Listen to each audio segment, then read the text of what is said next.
So I started making the connections like, oh, this biologist needs to, visualize this molecule or whatever, right? And they need help. I hired a lot of students from the College of Technology at that time. They'd come up with a way of visualizing it. It's like, that's use-inspired research. We challenged every department to think about, what does use-inspired research mean to you? Soon enough, we had faculty that were winning NSF Career Awards. That's something that we'd never had before. Even though they don't have any results, the idea is so compelling that the National Science Foundation will fund that. It's like, wow, we've done something here. From Purdue University, this is Techies Today, the Purdue Polytechnic podcast. I'm John O. Today, part 2 of a conversation with Gary Bertoline, Distinguished Professor and Dean of our college from 2011 through 2021. For the first 40-plus years after being established in 1964 at Purdue University, professors in the College of Technology were largely focused on teaching. The curriculum has long been designed to help students learn the theories behind the science in each unique discipline, and to apply those theories through hands-on projects steeped in real-world applications. If research is the systematic investigation of the fundamentals of a topic, a material, or a subject, Gary argues that our college's strength is in taking the output of that fundamental research and figuring out how to make it practical, or again, to apply what's theoretical to real-world situations. It's called use-inspired research. What distinguishes the Polytechnic's use-inspired research amongst the colleges at Purdue? And how did Gary convince our faculty, many of whom have won awards for teaching, to engage in research? Here's Gary Bertoline.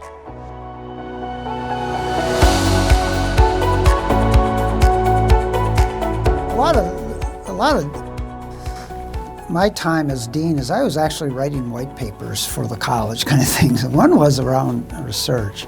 And there's something called Pascal's quadrant, okay? And in that quadrant, he described the different types of research that there are, okay?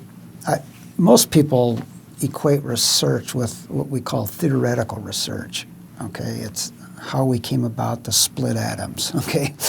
All right, it's curing cancer, learning more about human biologies to help us cure cancer, but getting new insights. That's fundamental research. That's not our strength, and that never was, and I don't think we should actually aspire to do that, but that's for future leaders of the college. And here's why. There's also a great need for what's referred to as use-inspired research. Okay, this is where you take the output of fundamental research and you figure out how best to use it.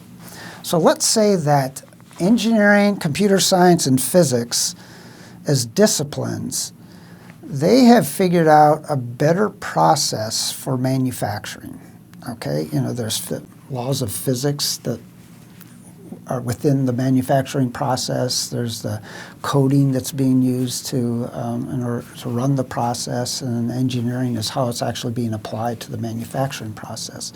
Where we would come in with our research is to take what they've developed, refine it, improve it, make it much more efficient and sustainable and maintainable. You see what I mean? We take it to that next step, which is making it much more useful. It's a great new idea, but how do you actually make it work in the real world? That's our strength, because that's what our faculty are. That's why we're so good and natural at doing hands-on learning, because that's what we love doing. Okay, we take the theory and apply it. We take the theory and we apply it. But it's more than that. It's also refining it and doing our own studies and maintaining it and constantly improving it. And you do that through what's referred to as use-inspired research. And it is as valuable as fundamental research when you think about a society like ours that depends so heavily on technology, okay? And when technology goes bad, CrowdStrike, okay? they rolled out a piece of software that they didn't test well enough. See, that testing is kind of like the use-inspired research. That part fell down. And you see the consequences. It's dire at points. And that's what I think we are the best at doing. And given the environment we are at Purdue with all the great research coming out of computer science and physics and engineering and everywhere else, that's what I thought we should be engaged in. So back in 2008, you were, for a year or so, you're interim associate dean for graduate studies and research. Yes. Several years earlier, you were a senior research scientist for visualization and computer graphics and the director of Purdue's Envision Center for Data Perceptualization. Yes. So I mention these only to establish that you were obviously not new to research, and neither was the college. But 3 years after you became dean, you decided to establish the college's Office of Research. Why was that? Well, so I learned a tremendous amount about what research was like at a research-intensive university like Purdue when I started leading and working with the Envision Center and also the High Performance Computing Center. I started meeting with faculty from all over campus that were engaged in fundamental research. And so I started understanding, okay, what they were up to.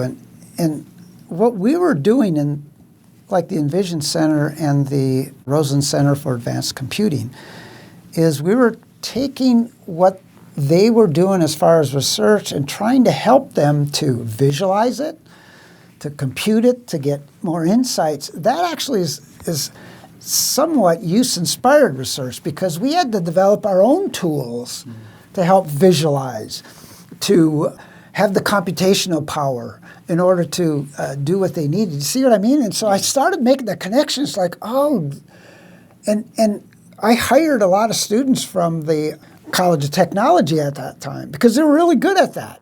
It's like, look, this biologist needs to, visualize this molecule or whatever, right? And like they need help.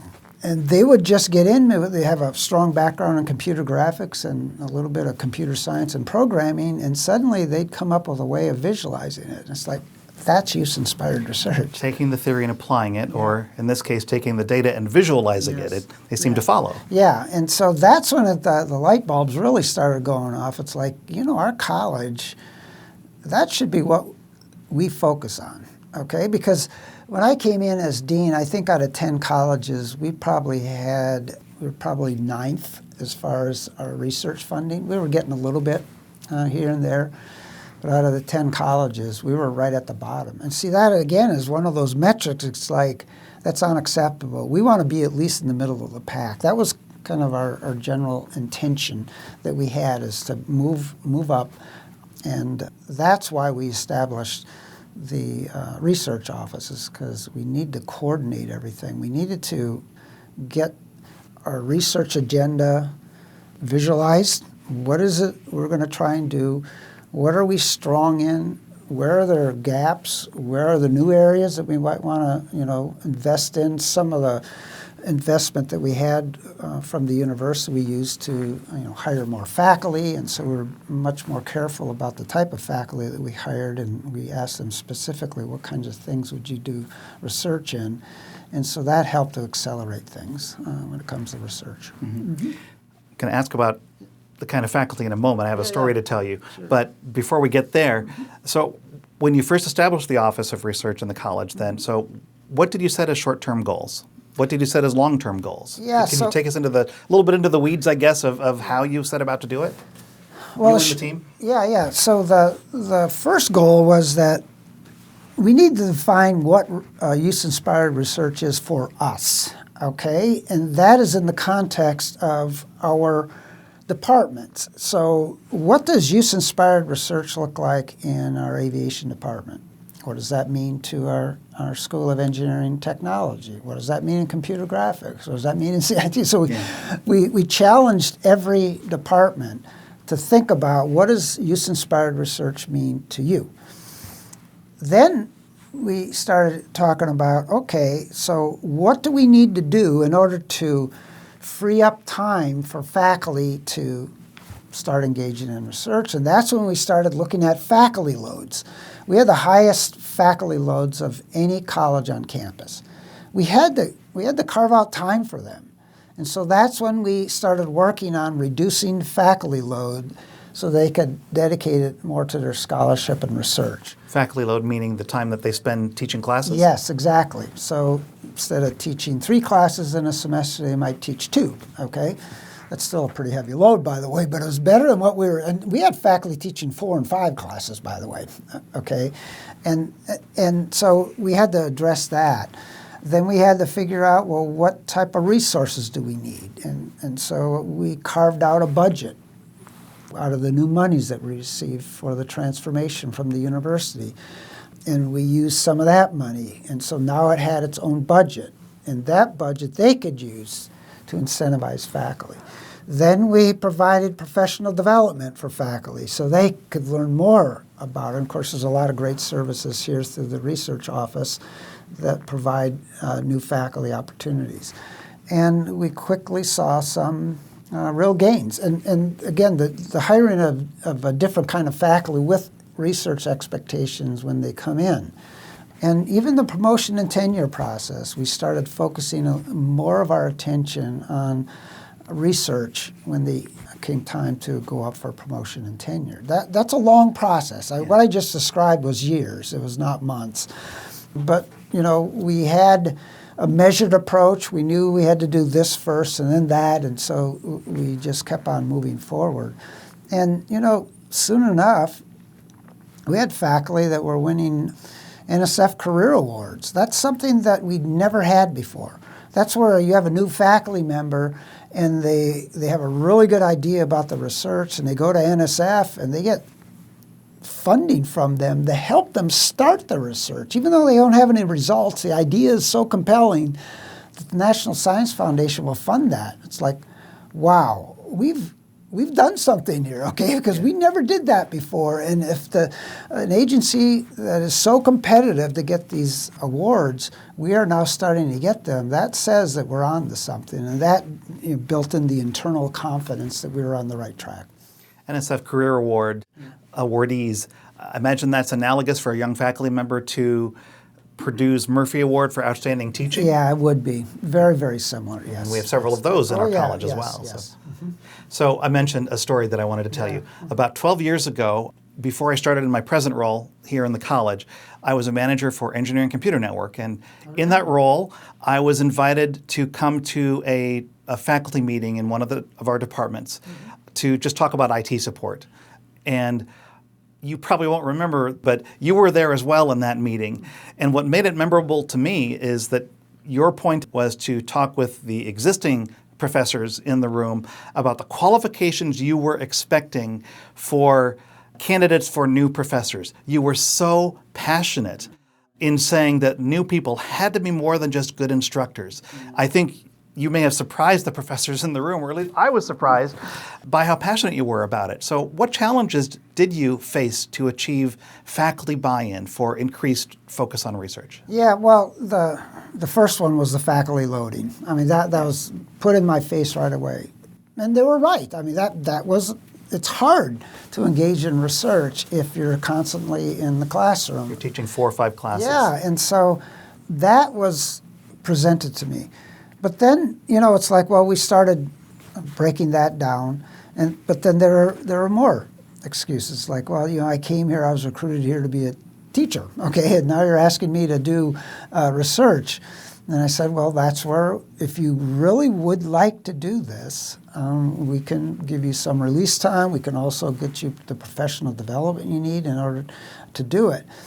But I also tried to make sure that the faculty did not hold back other faculty that wanted to engage in research. So there was a little bit of that dynamic that we had to deal with on a constant basis, because there was a tension between the old days of this is a teaching college versus this is a teaching and scholarly college, okay? We wanted to raise it. And again, it's not like we didn't do anything, but we had to do more of it when it came to research and scholarship. And so that tension was there, and we just simply had to work through it. I mean, I was at a promotion and tenure meeting about a year ago in the college, serving as a faculty member, and I sat there and I was kind of stunned because every document was looked at very carefully as far as what their research contributions was. We never had those conversations when I started. So we've done a complete 180 on that. What would you say are the Polytechnic's biggest accomplishments in research by the time that you stepped down as dean in 2021? Well, we were in the middle of the pack, okay? We were no longer 9th or 10th in research funding. We went through a period of time where we were doubling every year. We have all new faculty hires are engaged in research right now. I mentioned the NSF Career Awards, but we're getting grants also from the Department of Energy. We're getting grants from companies. That's especially important for engaged in use-inspired research when a company pays you to, look into some of the challenges that they have. And if you look at the college overall, there is now a very high expectation that we engage in research just like every other college. Now, you might think, well, wow, that's kind of scary, but it's like, well, that's what we wanted, okay? Is we wanted to be recognized that we can contribute. And the other thing is that, which you don't see real often, but the number of faculty that are engaged with colleagues from other disciplines in research, that was very, very rare. Okay, it's common right now to have our faculty either the lead or one of the PIs on grants that are being done across the campus. And that to me is like, wow, yeah, we did all right, okay, in that area. We're going to talk with Justin Yang, who's the Associate Dean for Research, about that very thing in an upcoming interview, about collaborations with faculty, cross-disciplinary. Yeah, and Justin's a perfect example. I'm not sure he would have been hired 20 years ago, okay? He's the type of person that we went out and actively recruited, and we changed our search process for faculty. We had them interview with our staff in the research office. They had to, communicate what their research area of interest was, and that sometimes would eliminate candidates that otherwise would have been hired 20 years ago. And again, that's an example of, I think we did all right in what we were trying to do to grow research in the college. Mm-hmm. Are there any faculty, staff, or students that you remember as instrumental in achieving these successes in the realm of research? Oh yeah, there's all kinds of them. Richard Voiles, he came right from NSF, and so he really understood the NSF process, obviously, because he was a program officer there. He was involved. Carrie Berger, okay, she became Associate Dean for research after Richard stepped down and started his robotics, fantastic robotics program. And she did a fantastic job because what she did is she met with faculty over the summer and we came up with research themes, okay? And that was a way for our faculty to gather around in larger numbers and engage in research that are common, okay? And so that really helped a lot. She actually had, experience from working at the University of Virginia, where she had come from, and so she brought some of what she knew from a college of engineering, and she brought that in, so that discipline, the knowledge, the processes, and so we became a well-oiled machine. In fact, she started a great idea of this idea of putting out regular research newsletters. And so that actually became big on campus. Every other college was looking at this, and it's like, wow, this is pretty impressive, and it's been copied in many cases across campus. And then we had just individuals. Ali Magana comes to mind. She gets grants all the time. She's constantly getting new grants. A lot of those are with other colleagues, but she has her own national reputation in the area that she's working on. Nathan Mentzer and his work in K through 12 learning. He's done a tremendous amount of work in that particular area. And so virtually every department has half a dozen people that are doing great stuff. Marcus Rogers, okay, and cybersecurity. I mean, it's just, you just look at every program, we have very accomplished researchers in there right now, and that brings me great pride that we've come a long, long way. After your 10 years as dean, you spent a couple of years as senior vice president for Purdue Online, and you are now the principal investigator. You mentioned the term PI, principal investigator for a research project funded by the National Science Foundation, or NSF. What's the project about? Yeah, so it's kind of what I've just been talking about, okay, only going national with it. So when I stepped down as dean, when the provost and the president asked me to take on this position, soon after that, well, I had already been working on this little project with the American Society for Engineering Education. I was asked by the president of the ASAA, Cheryl Sorby, at the time to help lead an effort to look at how to improve engineering and engineering technology education, undergraduate education across the nation. And she sought me out. And so I said, yeah, I'd be happy to do that. So we had about 12 people from around the country that we met on a regular basis. We call it a steering committee. And we started kicking around ideas like, fundamentally, what can we do to really improve undergraduate engineering and engineering technology education? You know, one of the obvious things is we would like to see more women in our program. Okay, there's real reasons for that, okay? And if we do the right things, we can probably overcome that. Diversity in general, okay? People of color in the STEM disciplines, we really need to improve that. But there's a lot of other things. Mathematics is a barrier in both engineering and engineering technology. We think we're missing a lot of very talented people that, not of their own fault, they go to a high school that it's hard to hire math teachers, by the way, okay, in K through 12. And so they may not have gotten the right kind of math instruction. In some cases, if you don't make the right decision in junior high on what math sequence to take, you're just shut out. You can't get into these programs. It's like, how is that fair?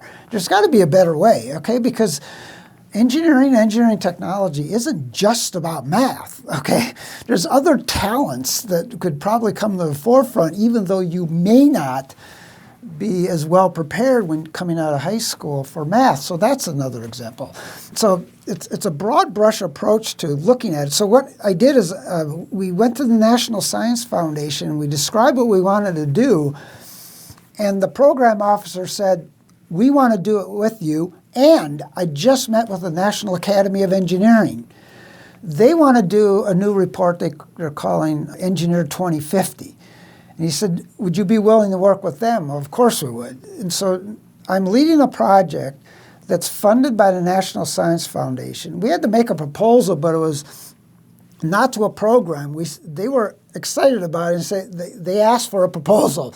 We want a proposal, okay? And so there's no competition, which is pretty rare, right? And so we got funded from that. The National Academy of Engineering is a partner, and the American Society for Engineering Education is a partner. We met with about 120 people from all over the country, okay? Educators, people in industry, accrediting agencies, and we met for a few months. I put together a writing team, and I was the editor then for the first report, and that first report is called The Inclusive Mindset for Engineering Education. And that book has just been published, and now we're on to the second part, which was one of the reasons NSF is so excited, is that we're creating a blueprint for change. We're going to describe what you actually have to do in order to make the kinds of changes to improve and take engineering and engineering technology education to the next level of excellence in this nation. And so it's kind of like the Polytechnic and what we experience there and the transforming the college and taking it national.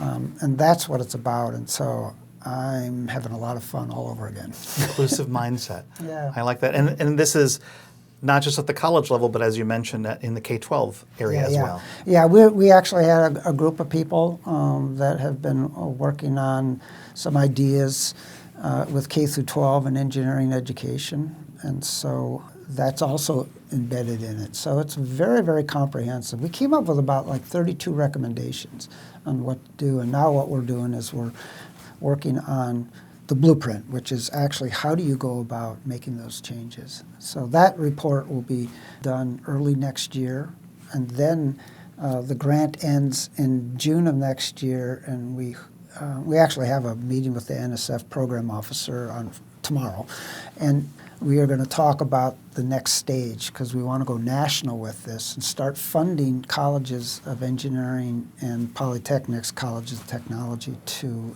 make these transformational changes. Is there anything we haven't talked about that maybe you hoped would come up? I guess I would like to say one more thing, though. I can't tell you that I came into this college with full confidence, okay, and that I knew exactly what I wanted to do. I just thought that there was a lot of potential. It was scary. I'll be real honest with you. It was very scary. It was very scary to go in front of the board and the president and pitch ideas, not knowing whether we really could execute on them, because they were very, very bold ideas, okay? And what I quickly found out, because I'm a type of person, I'm a self-starter, I do a lot of things on my own, okay? That's just who I am. I quickly found out I couldn't do this on my own, not even close. And the people that rallied around this idea early, I can't thank them enough. The people that I worked with were such high quality, it's unbelievable. Part of it was we wanted to build pride in the college and in the students. I remember going to a Chicago White Sox baseball game a few years ago, and there's a kid that I saw, a college student that had a Polytechnic T-shirt on. It's like, proudly, I mean, he could have wore a White Sox jersey, or maybe he was a Cubs fan, he didn't care, but it's like, wow. And I'd go to Indianapolis and I'd see people in stores and whatever wearing our gear. And you did that, okay? But everyone, I mean... our whole team. Yeah, your whole team did this, okay? And you were all in, okay? It looked like you were always all in on doing the right kind of thing.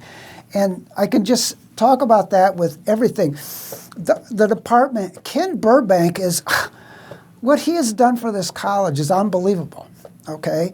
And I hate to single out a few people, but it's like there's so many of them that I could say the same thing about. And I am so appreciative of everyone I've worked with. We had tough conversations, but they hung in there. And I'm just so appreciative of having this opportunity. It's been an amazing, amazing thing. And when I was walking in today, and I'm all dressed up, which I don't normally do anymore, it's like, I miss this.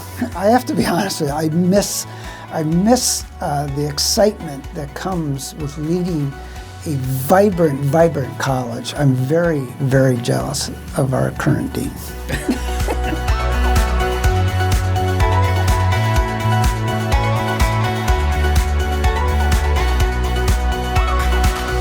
Gary Bertolini, distinguished professor and former dean. In our previous episode, Gary told the story of the college's 2015 transformation and how a significant decline in enrollment as the College of Technology was fully reversed, in fact becoming record high enrollment for 8 consecutive years in Purdue Polytechnic. Coming up next, Associate Dean Justin Yang talks about the college's research impact areas. It's the first of 2 more episodes focused on research. By the way, Gary mentioned CrowdStrike, a cybersecurity company that was in the news just a couple weeks prior to the date of our recording.